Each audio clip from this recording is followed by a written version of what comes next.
Hello, we are half of Bastille, and we're going to talk to you about how much we love NASA.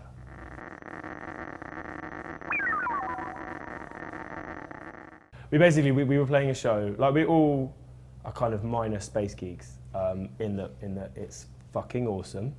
And we were in Houston and got a message from this guy who was like, oh, hey, I'm a fan of your band, I work at NASA and I'm an engineer who designs the parachutes that bring capsules back into the atmosphere when they're coming back in from space. Not your average message that you get from a fan. And he was like, we would love you to come and visit and we'll give you a tour of NASA. And you know, the four of us and our crew, so about sort of like 12 of us, were like really, really excited kids on a school trip. And it's sort of, we've been really lucky to, obviously NASA is kind of, I don't know, it's just one of those things that you're all just aware of forever.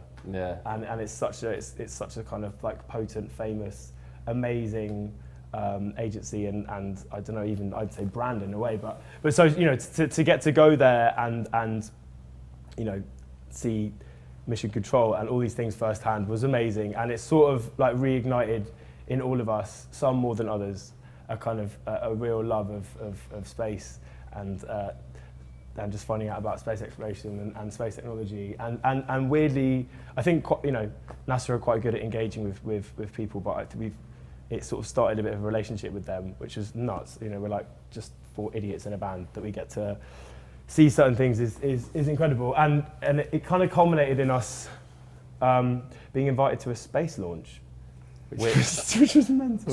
So not only did we get to see the Orion space capsule being built in this room where we couldn't take your phones in and stuff because there was... It's classified, man. It's classified. It was classified. And so went in and we saw it being built and it was all amazing. And then we got invited to the launch to actually go and see a rocket be launched up. And some people didn't go, and other people did. And I had a really good time. All right. And I got to go and see a rocket launch, and we all got to kind of stood there. And on the first day, it didn't go because the conditions were bad.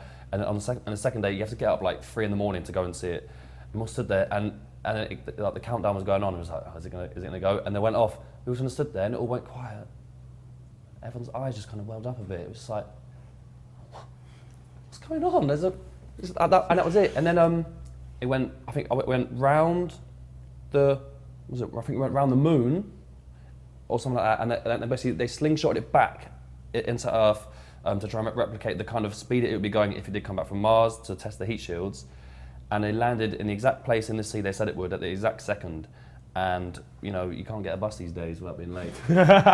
and this rocket was at the exact point, and like literally by the second it landed, perfect. And it was amazing. And getting to speak to astronauts. Oh yeah, it was incredible. The head of Cape Canaveral, who's a 4-time astronaut, came in. We were all sitting in this boardroom with our little NASA badges, like really happy Blue Peter badge winners, but NASA style. And this guy, yeah, he comes in. He's like, "Hi, I've been to space 4 times. Do you have any questions?" We're all like, "Yes." About 1 million. What's space like? It was really cool. I mean, no. The first one was Starship Enterprise or Millennium Falcon. Obviously, he put the Millennium Falcon, and then we asked some real ones. Like I remember one sentence he said. I can't remember what we'd asked him before. He was like, so I took over this place when I quit flying spaceships, and everyone was just like, how can you say that? I will never be able to say that in my life. It's not a real sentence, and yeah, that was amazing. But it's just, you know, to be immersed in a world where it's, you know, being incredibly intelligent is kind of like baseline. And having an amazing speciality is, you know, is icing on the cake, and then ultimately you're sending people into space.